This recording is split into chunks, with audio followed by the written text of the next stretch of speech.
And we're live. What's going on, everybody? I promise you, absolutely promise you, that's the last time I'm going to make you look at that video intro since merch ends, sale of merch ends tomorrow, May 4th. So if you do want it, it's still there. Links in the description. All proceeds go to supporting the channel. I'm also going to use some of those to get some prizes and stuff going forward. Thank you for checking out the show, everybody. Let's do a couple of shout outs here. Let me get things going here. We got very cool. All right, let's see who's in chat. We have 3+1 Outdoors. What's going on, my friend? Avid Fisherman. Catfish Fever and Outdoors. What's going on, Lynn? Central Valley Adventures. What's up, buddy? Chris Uselton, I hope I got that right. Please forgive me. We got Rob over at Two Old Vets. He's a Catfish and Crappie crew member. Thanks for checking it out. Two Stance Fishing. He's also a crew member. Special shout out to those guys. Miss Chrissy Brown. What's going on, Chrissy? Creole Catfishing. What's up, brother? Dale Hayslip. What's going on, Dale? Dan Thompson. Eddie Gross. Ernie Brown. Bob over at Fins and Finds. What's up, Bob? Fishing Chick. How are you doing? Fishing and Cooking with Mike Chavez. What's going on? I just saw Fishing with the Chad come in, another crew member. Special shout out to Chad. What's going on, Chad? Fishing with Dom. Dom was a guest on our show a while back. That was a good one. If you want to check out the channel and find it, it'll keep you entertained.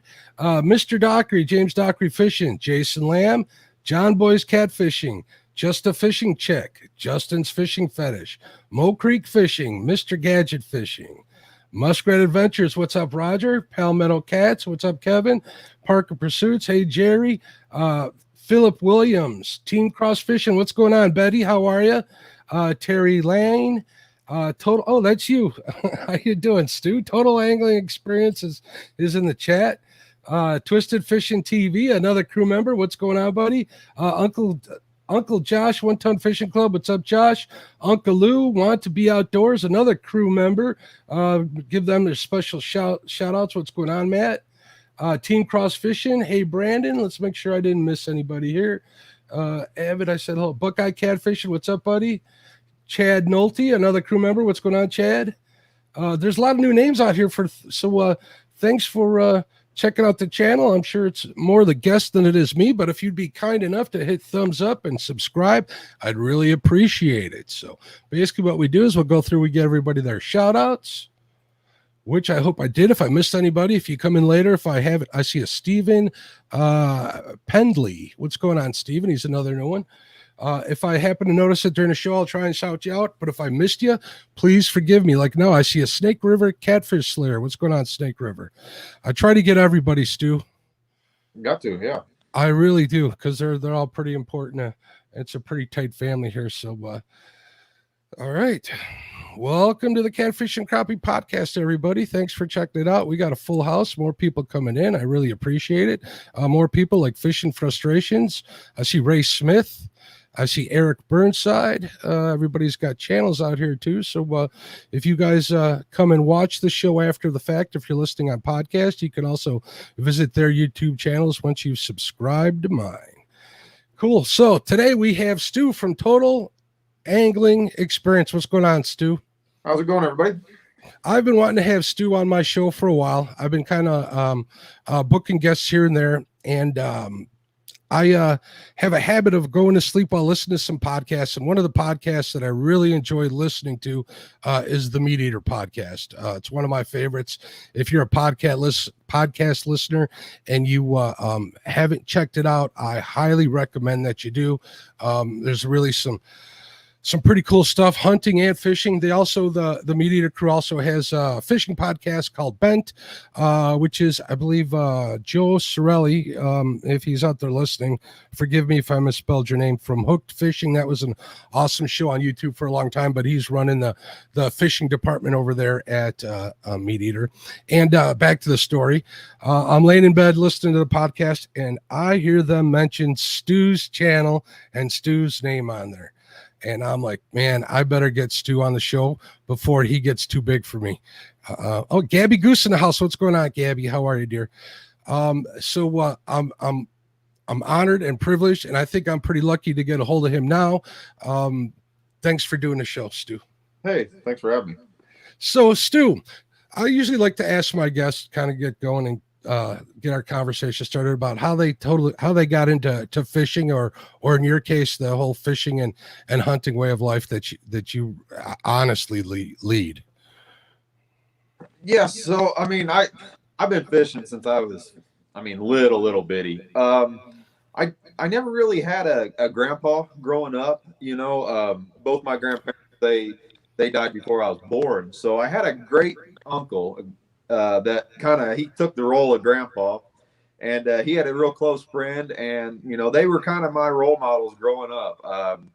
We'd fish the local lakes. I remember sitting in the middle of a 14-foot John boat, and my Uncle Daryl is what I called him, and we had cane poles, literally cane poles that we went and cut down the ditch and screwed in the eyes, and I've still got the original one, but that's what we fished with. And there was no other way to catch a fish unless you had a cane pole with 20-pound mono, a 2/0 gold hook, and an actual cork for a bobber, and you had to fish with a minnow. And that's how I started, real young. So my Uncle Daryl, he had a real good friend named Steve, and he really took me under his wing. And I did a lot of rod building, jig tying, lure making and stuff. He was the one that kind of got me involved, and to this day, I blame him for my addiction to fishing, because that man has cost me more money than any other person probably ever will. So, would you have it any other way, though? No, I wouldn't. I had a great experience growing up, and I really like to start my shows off like this, because just listening to people talk like you did brings a smile to my face, because it brings back my memories, and I'm sure it does to all the people in chat. So I think we all have similar upbringings, and just when you mentioned using an actual cork, kind of brought so many memories to me. So thanks for sharing that with us. I really appreciate it. So when did it evolve into a diehard addiction? When did it grow into something past just using a cork and a cane pole and a 20-pound mono? Well, I got my first boat whenever I think I was, I don't know, 10 or 12 years old, 14, something like that. I got a 12-foot shallow draft John boat, and this was the boat that I would haul in the back of the pickup truck before I had my license, and take it to these local lakes and creeks and stuff, and didn't have a motor. A lot of people probably don't know what sculling is, but I sculled that boat for hundreds and hundreds of miles in that little 12-foot shallow draft boat. You had to put a cinder block in the back end to keep the back end down so you could actually go places, and it had more holes in it than Swiss cheese. I spent a fortune in silicone trying to keep that thing from sinking, but man, I knew our little local lakes and waters like the back of my hand, and finally I saved up and I bought a little 3-horse Evinrude boxed-in canoe motor, and this was the motor. It actually had its own suitcase. It had a fiberglass suitcase, and the lower unit actually folded up inside of itself for easy transport. And that was my first motor that I put on that boat. I had shear pins on it. You hit a lily padded shear pin, and you'd have to take the motor off, put it in the boat. I'd have clothes hangers there for shear pins. No reverse, internal gas tank. If you wanted to go backwards, you just spun the motor backwards, right? So that started it all. I learned a lot from that, and then just things progressed over the years to where I sit now. So, and we'll definitely get there, but.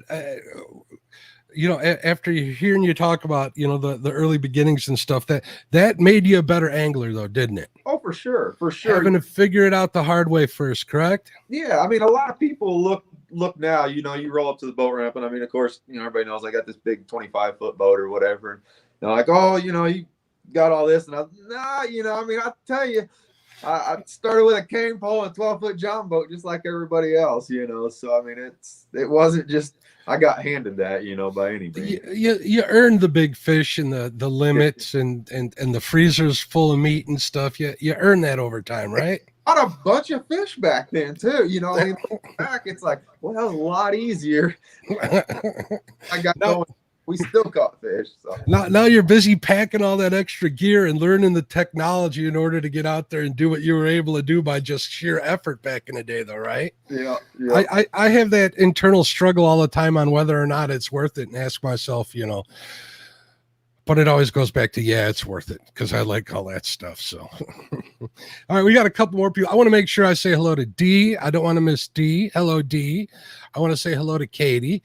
I see LG Bass and Uncle Lou came in. Hey guys, thanks for checking it out. And I think that's about all of them. So you had mentioned like the boat you have now. I know probably a lot of people have talked to you, but it's a pretty amazing feat, you building that boat from the ground up.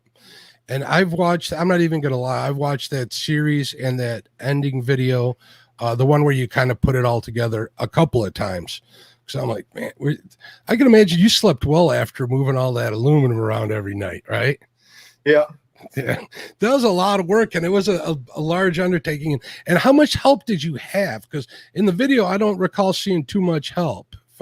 I can honestly say I built that entire boat by myself. My dad helped me for 1 or 2 days whenever we kind of got going, just to move the sheets around, and we were just kind of trying to figure it out. And for the most part, other than that, I mean, I flipped that boat by myself twice. It was all me basically, every evening, after work in the shop and on the weekends. So yeah, I can pretty much say I built that boat by myself. And if you guys definitely, if you're not subbed to Stu's channel, go in there and check it out for those videos alone. If you like to tinker the littlest bit, man, it'll blow you away, because it's a pretty cool boat. 25 foot, and how much do you say that weighs? Rolling down the road, you're right about 4,000 pounds. And you had to move off 4,000 pounds and weld off 4,000 pounds. Yeah, it's got, I think I ended up buying about 2,300 pounds of aluminum. Mm-hmm. I've kept track of this actually. I've got 102 pounds of weld wire in the trailer and the boat combined, because I built the trailer too. And that's 1 pound spools at a time, because I ran it out of a spool gun. All said and done, I kept track. Like I said, this was a big undertaking for me. It was the first time I ever built a boat. And so I actually kept track of all the shavings, because there's a lot of cutting involved whenever. Yeah. And I ended up with just shy of a 5-gallon bucket. It weighed 17 pounds of just the grinding dust and the shavings from cutting all that stuff. So I mean, it was pretty big build, I guess you could say. Did you take a bunch of stuff back to the recycling center to get some money off of that, or did you hold on to it for future use? That was the funny thing. I built that boat, and where I live, there's no aluminum stock. I ordered that boat in 2 orders. I got kind of lucky, and I could have got it done in 1, but whenever I ordered the material, I was only going to build like a 21 or 22 foot boat. That was my plan anyway. Put like a 115, maybe a 150 if I could find one, stick on the back of it. I had it in my mind. I drew it up on a napkin. I mean, I really did kind of half-ass it, but I knew what I wanted in my head. And I drew up a parts list and I ordered it.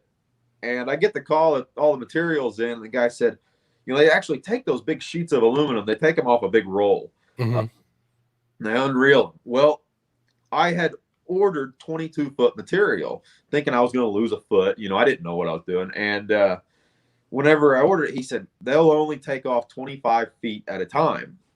And so that's what I got. I got 4 sheets that were 25 foot long. And it's pretty expensive sheets to begin with. And so they would unroll it on the truck, cut it, and leave it there. Is that why that happened? They unroll it out of a big reel and then they shear it. Oh, okay. So I got the material order, and like I said, I figured all this for 22 foot boat, and I got the material home. I'm like, I'm not cutting 3 foot off of a good sheet of boat basically. So I build a 25 foot boat. So from day one, I added 3 to 4 feet to this boat, and I made one more order of aluminum. And I'm not kidding you. Whenever I got done with that build, you could not fit the stuff that I had left over in a small trash can. I mean, I got it that close, and I got my money's worth out of my material. Let's Do put you that. do any engineering for work? Is that how you're able to do that, or? No, I'm a carpenter by trade, so Okay. uh, yeah, I didn't. Measure twice, cut once, right? I'm pretty frugal whenever it comes to it, and I didn't want a bunch of waste. I spent a lot of time kind of thinking about how I wanted it laid Mhm. out. I think that was everybody asked, would I change anything? That's one of the main questions whenever people But see. we'll get there. I do want to ask, what made you want to build? What did other boats that you were looking at? Because you were looking at other boats to buy before you came up with the idea to make your own. I imagine, right? So I've owned a lot of boats actually. I mean, Okay. I'm fortunate enough. I've owned several boats. I've owned flat bottoms. I've owned modifieds. I've owned deep V's. I've owned and I mean, I've run everything from deep V's with kickers on them. I've run tillers. I've run consoles, because I always get that question too. Why you make it a tiller? So I knew what I wanted, and what I wanted wasn't really out there. I wanted something. I primarily crappie and catfish, and at the time, this was before live scope or forward imaging sonar. We spider rigged. I mean, Mhm. that's how you caught your fish. So I built that boat with the idea of the front end was a crappie fishing boat, spider rigging, and the back end was built for catfishing. And obviously, I wanted a big enough boat to handle anything, and so that's where it all came from. Was with that. Creo Catfish wants to ask, have him tell the story of the challenges concerning the motor. Yeah. So I found this motor. Like I said, I had originally planned on putting like a 115 or a 150 on it, and I knew I wanted a tiller. Now I'd ran Suzuki's. I've ran Evinrude's. I've ran Mercury's. I've ran Suzuki's. I've ran Yamaha's. I've ran all the major brands, and I've been really impressed with Suzuki motors. That's what I had on my big deep V, and I was looking for Suzuki. Now, if anybody's run a big tiller, anything over say like a 50 or 60 horse, that there is an incredible amount of torque steer involved with that. And whenever I got to build this big boat, I'm like, man, I'm gonna have to have a big motor for this thing. And I started looking around, and I figured out I needed like a 175 or a 200. I ended up putting a 200 Verado on it, and I found this 200 horse Verado down in Florida. I'm in Central Illinois, and I down in Florida, motors are cheaper, right, than in the middle of the country. And it was a good deal. It was a year old. So, I mean, it wasn't brand new, but it was brand new, right? It was like new old stock. And I got a pretty good deal on it. Now, with Mercury, Mercury has a system where it's an electric over hydraulic steering system on their big motors. You can drive my boat with a pinky, and you can Mhm. let go of the tiller at 50 mile an hour, and there's no torque steer. Suzuki, I called them. They told me, they said get a counter rotating lower unit, so where it actually throws the tiller into you, and you don't Mhm. get as much torque steer. I didn't want that. I mean, you're talking a 25-foot boat with a 200 horse motor on it. You want to be safe, right? So I went with the Mercury motor. I bought it. Now the problem is Mercury will not ship you a 200 horse motor. They don't want you to install it. I mean, Oh, I guess kind of rightfully so, but I knew I could do it, right? So this was a whole ordeal, and it took about a month to find a marina up here close. I found a marina about 2 hours away that would actually take delivery of this motor. And well, at the time, I had the hull done, and I had the trailer done, but I didn't have the boat finished because I wanted to have the motor mounted with the tiller on it to figure out how to do the layout, on the back end. I mean, the mhm. seating, live well, and everything else. And so I took they wanted to mount it, and I was like, fine, whatever. So I drug the boat, half finished boat, 2 hours over to these guys, drop it off. Mind you, I mean, it's an unfinished boat, so I didn't have any hull number on it. It sat there for like a month and a half, and finally I get this call, and they said, we can't mount this motor because it doesn't have a hull number on it. And I said, well, no, it doesn't. It's not finished, right? And so we went back and forth for like a month. Finally, I just basically wore them down enough to where they wrote up a contract that basically released them of all liability. Mhm. And drove over 2 hours, picked up my boat, we sat the motor. The motor was brand new and it's still in a crate. Took tailgate off my truck, set it in the bed of my truck, drove home 2 hours, drove to my work. I used the forklift at work, and we mounted that motor in 20 minutes. All that just for a 20-minute job, right? Like 2 months worth of dealing.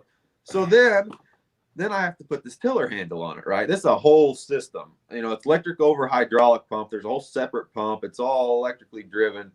And I mounted all that pump, and I got everything mounted. I had to make a special bracket to actually mate the power head to the tiller handle, because Mercury doesn't want you to do that. Mm-hmm. And so I needed to have it all this calibrated, all this electric calibrated, right? And I couldn't do that myself. I had to get another marina to do that. So I found a marina that said they would. I took it to them. This was like January. They said they'd have it in a week. Month later, they still hadn't done it because they had to order some special part or connectors or something. Finally, after like a month and a half of them having it, they called me and said it's ready to go. And this is like the middle of February, right? And I'm excited because I've been working on this boat for like 9 months. I finally got a motor on. I want to take it up. Well, all the lakes were frozen up. The river was the only thing open. So I'm like, hell with it. I'm going to the river. And so I dragged this thing over to the river. I started up. And like I said, that's all hydraulically run. Marina that had it, I start this motor up and I pull the motor towards me and the motor goes the other way. They had hooked it up completely wrong. Backwards. I tested it. So that was my 2 dealings. I involved 2 people, 2 different marinas in this build, both of them. So it was an easy fix. I switched some hoses around and stuff. And yeah, I kind of fear. I was going to say, did you drive it backwards or did you just switch the polarities around? Tools at the time, so I had to go back home and then come back the next day. But yeah, I mean, it was man, I'd have been so excited. I'd have drove it backwards. I'd have figured it out on the water. I'd have been like, okay, this goes this way and that way. And it's always like that when you do it yourself. But are you happy you went through all of that with the boat? Oh, for sure. I got exactly what I wanted. There's nothing else out there like that boat. And it's a forever boat. So yeah. And for the people that don't know, what kind of reasons would somebody have for a tiller over, a console? Or so I get that question all the time, and around me, tillers are pretty, they're pretty prevalent. There's a lot of 50, 60 horse tillers around, a lot of duck guys and stuff. Now you go down to like Texas, Arkansas down there. I mean, every one of them guys are running center console boats. There's not a tiller to be seen. Mm-hmm. In other parts of the country, it's all side consoles. You go up north, they're tillers, like up in Minnesota, northern Wisconsin. It's all tillers. All the guys use tillers. Yep. And it just makes for more room, right? That's the biggest advantage, correct? I mean, even in a 25-foot boat, you stick a console in that thing, you're taking up a lot of real estate, right? And, not only that, but so like I said, I set this boat up with the back end primarily for catfishing. Whenever I'm catfishing, I don't leave the back end of that boat. Now, a couple of things here. I can put both my depth finders in the very back end of the boat. A lot of guys will run an additional depth finder in the back end. I don't have to deal with that.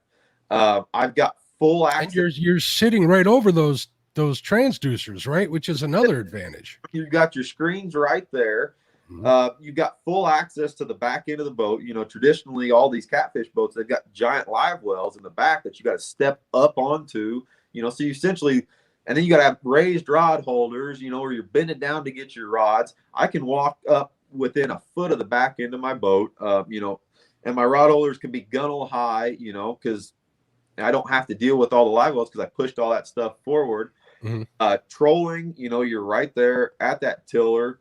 A lot of times we fish the Mississippi, right? And the Mississippi is real heavy current. And a lot of times a trolling motor won't even slow you down enough. So we actually trim up our big motors and we throw them into gear to break that speed down. And you just lose, you gain so much agility and mobility basically by having that tiller right there. Right in the back, yeah. And just the openness of it. I got a dance floor, to sit on because I don't have to be working around a console and everything else. So, I mean, there's advantages and disadvantages to everything, of course. And like I said, I was fortunate enough to own console boats and tiller boats beforehand, knowing what I wanted, I guess you say. The only thing that'd probably keep me from a tiller is I want to be able to fish in cold weather. I'm a wimp when it comes. I worked outside for a long time. I had enough of the cold. I'd want something that I could probably enclose a little better than a tiller, but that would be the only reason I wouldn't get one. I think you made a good decision for yourself. So very cool. That's a cool story, and you should be proud of that boat. That thing is, a couple of people have said it was badass in the chat, and I have to agree with them. So way to go on building that boat. A lot of people are envious of it, and so be it. So what kind of electronics are you running in that boat? You had mentioned some of that. Yeah, so I ran all the big three in the past. I ran Lowrance, Humminbird, and Garmin, and I ran Lowrance for a while, and then whenever Humminbird came out with Mega, like I said, I'm going back towards like a crappie fishing side of it. Now, whenever Humminbird came out with Mega side imaging, that was by far the best side imaging, the most detailed around.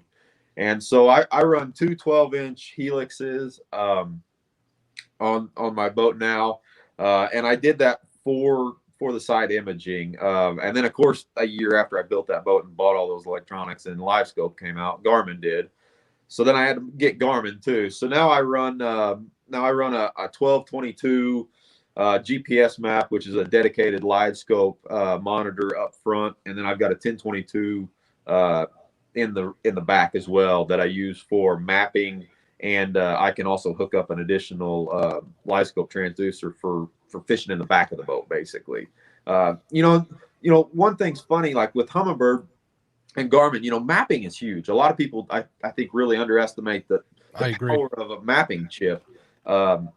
And with Garmin and Humminbird and Lowrance, they're all a little different, and it's amazing. I fish a lot of different lakes, and it's nice to have both, if that makes sense. The mapping capabilities. So how big a difference do you see between the different maps?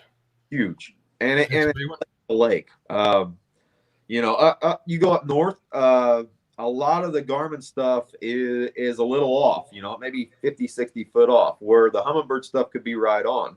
I fished a few different lakes down in Texas where the Humminbird stuff was off, but the Garmin was on. I fished Watts Bar just a few weeks ago down in Tennessee, and one cool thing with the Garmin units is that whenever I bought them with the mapping kind of internally that came with it. Right. The birds didn't have it. You have to kind of buy lake specific maps or buy a real expensive chip. Whereas, I'd never been on this body of water before, and I just used the Garmin's that had the built-in maps, and I was ready to go, and it was right on. So, it's pretty neat to be able to kind of switch back and forth and compare. So. Yeah, I know that Captain Greg, he was actually in Lyle's show prior to this. He works for Navionics, and he's up in Wisconsin, and he's like responsible for a lot of the mapping that gets unloaded. And I'll tell you one thing, the lakes that he's been on are right on the money. Yeah. Down here in Illinois, not so much. So I get what you're saying, but it is better than nothing. And I'll actually compare that to my actual Navionics app, but we'll see what happens. I'm in the process of considering new electronics and stuff, so I like to hear the the opinions of the people I have on the show.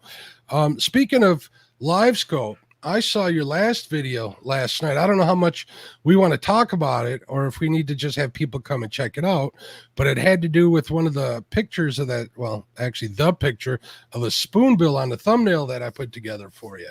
That was a cool video. If you guys want to see somebody using LiveScope to catch spoonbill, and you know what, you made it look easy until you said how long you were chasing the fish around for. So that was a long day of work, wasn't it? I was wore out after that weekend. I'm telling you, it was a lot harder. It was a lot harder than I thought it would be, and I think it's because of the situation I put myself in. I'd never seen that body of water. I'd never done that before. We'd had a big rain the day before, and there was a lot of current. I think the current and the boat traffic is really what hurt me on that. Like I said, I was doing something completely different, so every boat was driving right by me. And, it made it difficult, but it was fun. I went down and I caught some big fish, and I'm going to go back in the fall whenever those fish are out in a lake situation where there's less current. I think it'll be a lot easier. I really do. Now, have you fished for spoonbill the other way? What is that? They troll for them, right? With dipsy divers and stuff? Yeah. And you've done that in the past? I've done that a couple of times. Okay. I've also done it from the bank, where you just throw out a big weighted hook, and just go to ripping basically. So, but I wanted to go out, and my whole goal was to target the big fish, and that was something you can do with this technique. So it paid off, I think. But it was a lot of work. I'm not gonna lie. It was a lot So of is work. cleaning all that too. I don't know how hard they are to clean. I know that well, you had also mentioned in the video that you cannot bring them with the eggs on them. Yeah. And I mean, I'm not an expert on this by any means. I just read a lot of stuff, but I guess the spoonbill, the eggs there's kind of a black market for them. They're what have the real high end caviar basically in them. Really, I didn't realize that. That's where the value in the fish is, right? So like where I was there on Lake of the Ozarks, they had like a 30-yard dumpster pulled right up right next to the boat ramp, and you cleaned your fish right there. You threw the eggs and disposed of the carcass right in that dumpster. So they didn't want you to be leaving with those eggs. So They don't want to incentivize people just killing a spoonbill for nothing. So, yeah. But you did mention you can't put them back, correct? Yeah. Missouri's got funny regulations like that. You have to immediately release the fish that are under. They've got a size limit on them. I think it's 34 inches from eye to the fork of the tail. That unders are released, and then once you catch your overfish, you have to keep it. You can't release it. And then say if you got 3 or 4 people in your boat, once you've caught your 2 fish for the day, then you're done. You can't fish anymore. The boat is done, not just the angler, right? No, the angler's done. You can the angler's done. Okay. With the boat, but yeah, they stock them from what I understand. I mean, they want you to keep the fish. It's a big deal down there. So, but a little different than Oklahoma. You can use barbs in Missouri. So you all right. Well, I guess that makes sense. All right, cool. So if you guys want to see a cool spoonbill fishing video, check it out on Stu's channel. Links in the description, obviously. We got a lot of catfish people in here, so we need to talk about catfish, Stu. I'm pretty sure the catfish has a place in your heart, doesn't it? Oh, for sure, for sure. What's your favorite? I know the answer to this, but I'm going to ask so everybody else knows. What's your favorite way to catch catfish? My favorite way has to be back bouncing or bumping. I mean, and for no other reason than I think it kind of is like crappie fishing, where you get to feel that thump. You've got their hand on your rod, you get to feel that fish. That's probably my favorite way to do it. So, and the most productive way? Pulling dragon baits behind. Dragon baits. 100%. Yeah, that one video where you're dragging between you and the shore, and that I'm definitely going to try that. I'm going to actually. Well, was that on a river or a lake? I don't recall. A lake, yeah. That was on a lake. I'm going to try that on our river here, see if I can get into some channel cats that way. So hopefully pretty soon. But that was a good video. That was very well thought out, and it was kind of cool to watch. So what kind of catfish are you catching mostly where you're at? Well, where I live, I'm 2 hours away from a blue cat. So I mean that's kind of a special fish anyway for me. I'm also 2 hours away from the Mississippi, where I actually can do the back bouncing technique, where I have current. But no, I mainly fish for channel. Channel where I'm at here. We do a little bit of flathead fishing too, but primarily channel cat. Is kind of local waters. Yeah, channel cat. Pretty underrated in my book, but then again, up here in Northern Illinois, we got channel cats, we have flatheads, we don't have blues. I've actually never caught a blue. I'm hoping to get on one here in the next month or so. So I'm kind of looking forward to getting my first one, but it's been something I've been kind of putting off for a while. Flatheads, I love flatheads. I mean, people mention that, my eyes light up. I get all excited.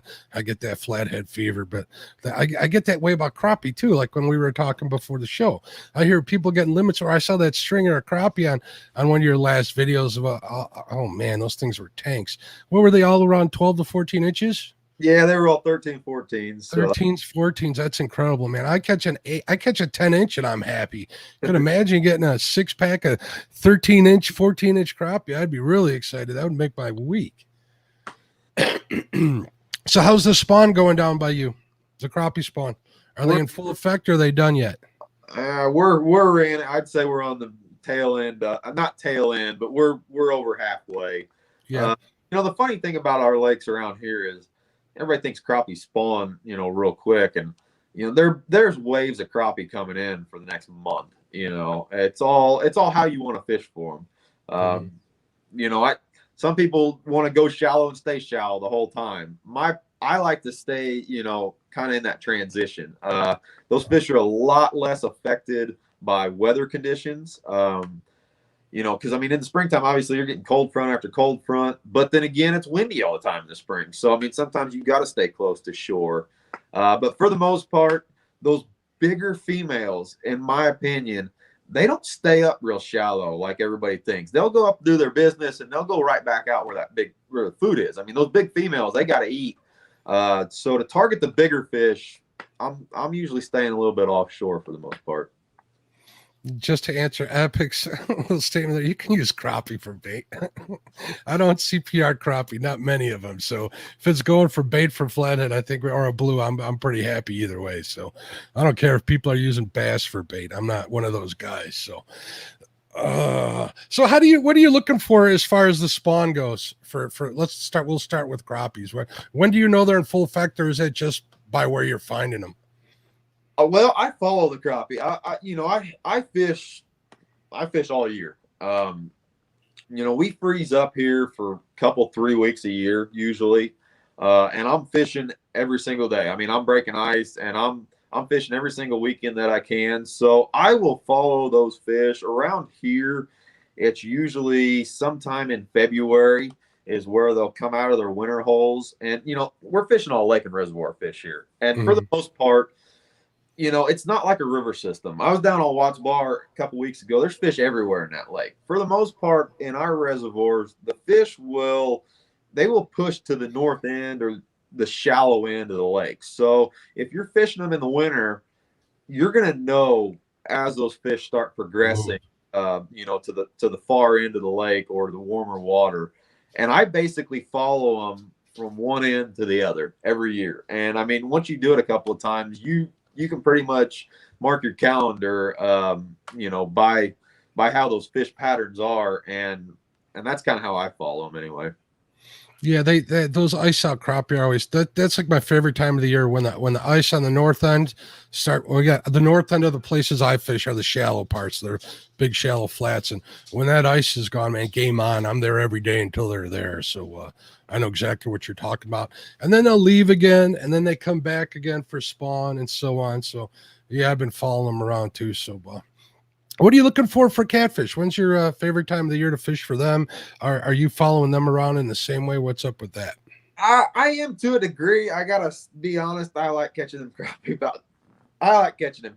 So I put a little bit more effort into those crappie than I do the catfish. I'll get going with the catfish probably here within the next week or two.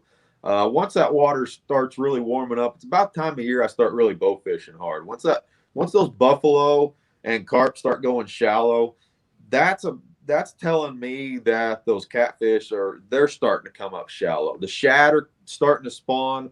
Those catfish are going to start following the shad up shallow, and they're kind of pre-staging for their spawn too. And like I said, middle end of May, June and July is whenever I really get to going with the catfish. And then I'll chase them clear into October. They'll be very patternable. Clear up till the water starts cooling off.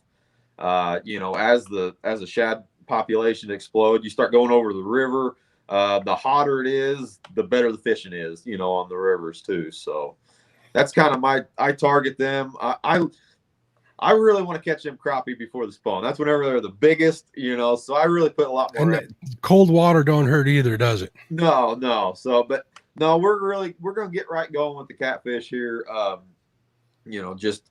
Just in a couple of weeks. That being said, February could be some of the best catfishing around. If you can find those holes, you catch a good day. It's hard to keep a bait in the water, but like I said, them crappies, they're just too fun to catch too. So. Yeah, they're fun and they taste really darn good.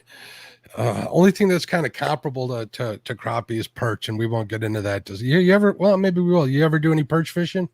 We don't have perch. Yeah, they're not as prevalent down south. But before the world shut down, we go to Canada Lake of the Woods every year, and they've got an incredible perch population up there. They do.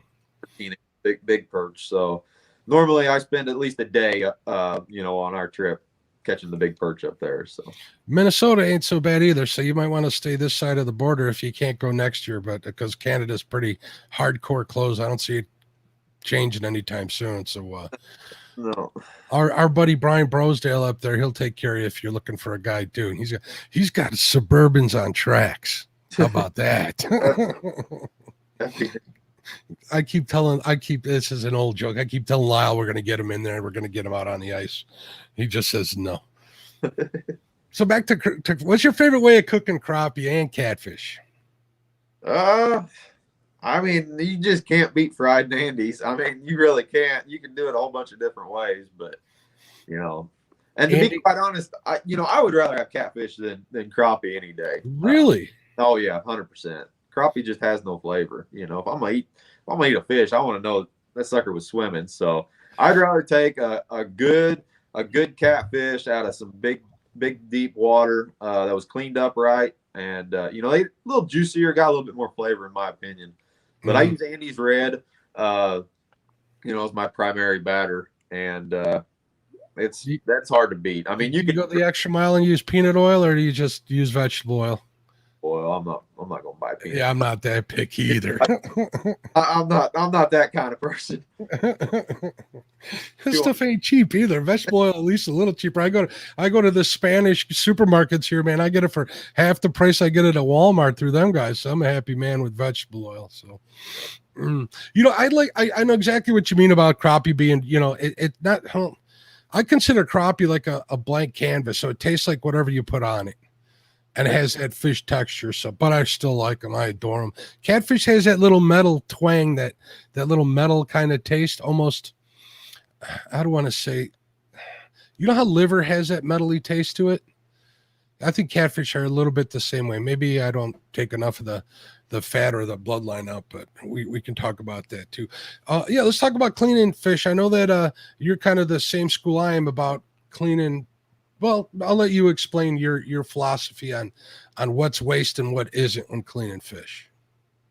Yeah, I mean, I've showed it a ton in videos, and I mean, I get a lot of people say I'm wasting meat, but especially with catfish, even on some of your bigger crappie. I mean, honestly, you start getting into that white bass, especially. White bass is a great fish to eat if you get that red meat off of them.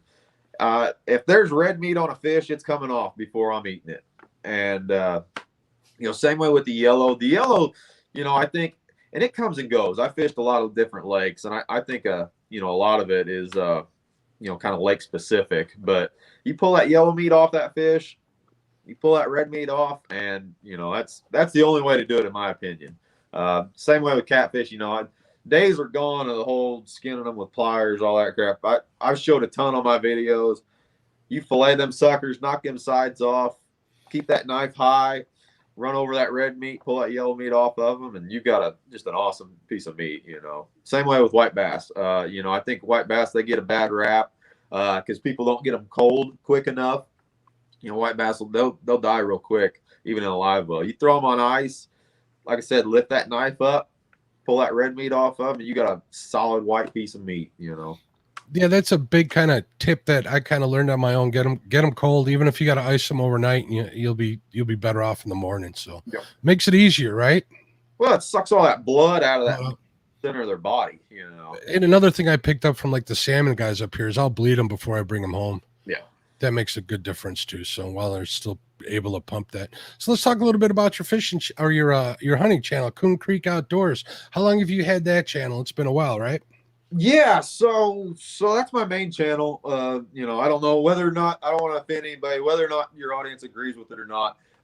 That's my primary channel, and it is primarily based around trapping and fur handling. That's where I got my start. I call it an outdoor channel because I do everything on it. That's the primary content. That's kind of what made my name, so to speak, was the trapping and fur handling. So I've been doing that since 2012. 9 years I've been doing that channel, posting consistently. So it's been a good minute, been a good run so far with that. So what was it like posting to YouTube when you first started? It probably wasn't like it is now, right? I still think I'm awkward as hell in front of the camera. Yeah, I mean that hasn't changed. Talking to a camera is still hard. But yeah, I mean, I started out, like I said, this was 9 years ago. I mean, there's been a lot that's changed in YouTube in 9 years. But yeah, I started out posting videos, mainly educational videos. Didn't know what I was doing video wise, but I knew what I was doing content wise, and I guess the rest is history, so to speak. You start putting up enough videos with enough good quality content, and people will find you. So Every now and then you get a hit, and that kind of helps you. So I'm still looking for that. Hope.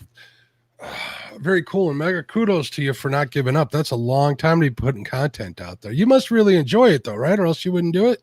I've watched a lot of people come and go over the years, and because it is work. I mean, to not go off topic, but I mean, for somebody who just watches videos and doesn't understand the amount of time and effort that goes in to the whole production aspect, so to speak, it's hard. And sometimes it sucks. I mean, you lose a lot of time, especially with like the fishing and stuff. I myself on my main channel, I've kind of got into a rhythm. You do something for 9 years, and I think I have 300 videos. You do something that much, you're finally going to find a rhythm or a system. But yeah, it's definitely a grind sometimes, and you got to like what you got to do, what you're doing. You can't be BSing your way through it for too awful long. And that's the whole creative process, not just the trapping or the hunting or the fishing, right? You got to like it all. So, yep. I mean, even like putting together a live show, there's a lot of work that a lot of people don't understand. I mean, we've been in contact pretty much for a week now, trying to get this put together and all the other stuff. So, I can only imagine doing this for that many years and 300 times, kind of sweating it, to tell you the truth, now that we talk about it. But it's worth it. I get to meet people like Stu, and I've had the privilege of talking to people like Babe Winkleman, and met a lot of good people, so I wouldn't change it for the world. So where are you going? You got any plans to go fishing anywhere, or what are your plans in the near future? Well, I've been doing a lot of traveling actually lately. Fished quite a little bit around. Like I said, I fished Watts Bar there a few weeks ago. Didn't end up with a video off of that one. It rained all weekend. But that's the bad part about that. Sometimes, you plan a trip and then the weather doesn't cooperate. You can't film in the rain or, put up a decent video. Did the Lake of the Ozarks deal. That was fun. Probably going to stay home here for quite a little bit, near future. We got bow fishing season, which is just right around the corner, going to be kicking off. So I'm going to do a lot of bow fishing videos. Like I said, with the crappie, we're going to keep with the crappie. Catfishing is going to fire right off, and I got big plans for the catfishing this year. So still hopefully a few trips planned, but yeah, I think if any of you guys followed my content on my other channel last year, it's going to be similar. Got a few different things up my sleeve, trying to kind of mix it up, but yeah, definitely got a lot of stuff in the works. That helps, right? When you got plans, you got to kind of have an agenda. I mean, and especially probably you understand, I get to fish 2 days a week, and that's if the weather's great. I don't, with my work schedule, I don't get to fish, during the week. And so, if you want to be consistent with it, you got to kind of have a game plan and then a backup plan and then still something, behind that. Depending. And if you don't produce one of those days of the 2 days every week, it's kind of a waste. I've been there and done that, or it's trying. I need to put out more fishing content and stuff, and it's just kind of hard to get everything done, but I don't want to make excuses. All I'm saying is I can relate to some of the trials that you're going through, and I've only been doing this for a short time. So you got any bucket list fishing trips that you might want to do, or things that you haven't done that you're really wanting to do in the near future or in the distant future, either way? Yeah, I don't know. I'd like to fish saltwater at some point in my life. I've never fished in the saltwater. Mm-hmm. I would like to go out east and fish for big blue cats, big blue. I mean, I live in, or well, I'd live. I'm 3 hours away from where the world record blue cat was broke. A couple different times actually, but the numbers aren't quite there. Like I'd like to go to the James River is kind of what I'm getting at and fish something different. I've kind of got into the striper fishing here lately. We don't have striper around here, but I've been doing some traveling. I've kind of gave a little bit of time each trip to put into that. I would like to go down and kind of get into the striper fishing again. I really would like to go up and do some big smallmouth fishing. We don't have smallmouth around here. I would like to go up to Lake Michigan sometime and do some smallmouth fishing. I didn't get the walleye fish last year because we didn't get to go to Canada. So of course there's something there. So yeah, I'm not picky, if you can tell. I want to catch something with fins regardless. So I'm the same way, and I could admire that definitely. You know, if it swims, it's worth chasing. You know, I went and I chased burbot last winter just because I got tired of being caught up, and that's a pretty good taste. If you like cod, it's what it tastes like. Unless you boil it in 7-Up, then it tastes kind of like crab to me. But I can get it. So I even chased bowfin this year because I've never caught one. So I finally got one of them, but I can definitely relate. So, and saltwater fishing, I haven't done a lot of that either, but I got a list too, hopefully someday. We actually had plans, but the pandemic kind of put an end to that. Me and my wife haven't been on vacation in 14 years. We made plans to go on 2 vacations, and the pandemic happened, so we had to cancel them both. And they were all fishing vacations too. I was like, it was pretty rough. So did you fish this week? Yeah, I fished this weekend. It rained all weekend down here, so fished in the rain all weekend. Like I said, whenever you only get to fish 2 days a week, you just learn to invest in some good rain gear and go. So like I said, I fished crappie this week. Didn't fish catfish. I had to work a little bit on Saturdays. So yeah, still got out. Still got a good fishing trip in. So very cool. And we're getting close to 9 o'clock here real quick. Any words of advice to people out there that want to go YouTube long-term? There's a lot of YouTubers out here, and maybe some words of wisdom or some advice or some encouragement to keep going. Yeah. Find something you enjoy and stick with it. You know, and I mean, we're talking mainly with the fishing. Just understand this, guys. I'm in the same boat right now. This is a pretty new channel, what I've got going here. Fishing is so saturated on YouTube. Do not be upset if you don't hit and get real quick. Find something, if you can, you know, it's a little out of the ordinary, something to set yourself apart. And, you know, if there's anything that I can say fishing related content is focus more on your audio than anything. I think that's a big thing, you know, as far as content creation. I'm in a situation where I can't go out and catch a giant fish every time. So educational aspect, you know, put a little bit of that into your videos. You know, everybody's always wanting to learn. If you can mesh somehow entertainment and education, I think that's a pretty good recipe for success. Do what you love and love what you're doing. I think, and attrition is a pretty good way about, you know, when the herd gets thinned, if you're still standing, it's a good place to be, right? Yep. Totally. All right. Well, Stu, thank you for being a guest. I'm going to say good night to everybody. If you could hold on for a minute, and we'll talk a little bit afterwards. Yep. But I want to thank all the Catfish and Crappie crew. You guys are awesome. Thanks for your support. Thank you, everybody, for watching.